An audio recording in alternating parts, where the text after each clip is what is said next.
যাবে। আজকে একটা রাস্তা হলে এক কানি যেখানে 1 লক্ষ টাকা ছিল সেখানে 1 ডেসিমেল 1 লক্ষ টাকা হয়ে যাচ্ছে। এটা আমাদের আর্থিকভাবে আমরা সুবিধা পাচ্ছি।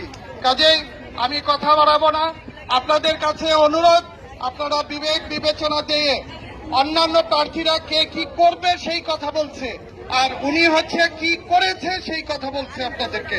কাজেই ওনার কর্ম আপনাদের সামনে, উনি কোনো মিথ্যা কথা বলার সুযোগ নাই যে ভবিষ্যতে আমি নবীনগর একেবারে স্বর্ণ দিয়ে বান্ধায় দেব, এই কথা বলার সুযোগ নাই। উনি যা করেছে তাই আপনাদের সামনে তুলে ধরা হচ্ছে। আমরা যা পাচ্ছি আজকে এই বালির রাস্তা দেখেন, এগুলো ওনাদের তত্ত্বাবধানের কারণে আজকে এই পরিবর্তন হচ্ছে। আমি চাই সবাই আমরা পরিবর্তন চাই।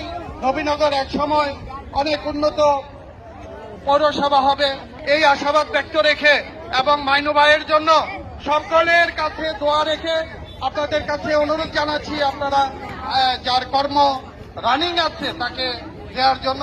আর ইভিএমটা আপনারা দয়া করে একটু খেয়াল করে দেবেন। আপনি সব প্রস্তুত, মাইনু ভাই পাস করবে, কিন্তু ইভিএমে এই মেশিনে যায় যদি আপনি ভুল করেন সমস্ত সিদ্ধান্ত পাল্টায়ে যাবে। কাজেই আপনারা ওখানে ঠান্ডা মাথায় ভালো করে দেখে বুঝে তারপরে ভোট দেবেন। কেউ আপনাকে বললে যে এইটাতে দেবেন, দেন এই বাটনে দেন, কখনো দেবেন না। মাইনু ভাইয়ের মোবাইল দেখে নিশ্চিত হয়ে তারপরে ভোট দেবেন, এই আশাবাদ ব্যক্ত রেখে আমি আমার কথা শেষ করছি। নবীনগরের সবাই ভালো থাকে, এই দোয়া। সবাই একটা স্লোগান দেই, মাইনু ভাইয়ের মাথাকে, মাইনু ভাইয়ের মাথাকে।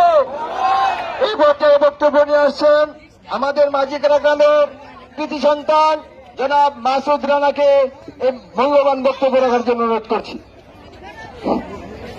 আসসালামু আলাইকুম। আপনারা জানেন আমি বিগত দিনে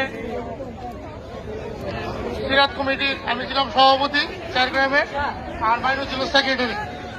আমরা দীর্ঘদিন ধরে আগে অপরের সাথে পরিচিত, এবং মাইনু আমার ছোট ভাই, সে আগেও 5 বছর ছিল। এখন যেহেতু আমার নির্বাচন আসছে, আপনারা মাইনুর পক্ষে মোবাইল মার্কে ভোট দিবেন, এই আশাবাদ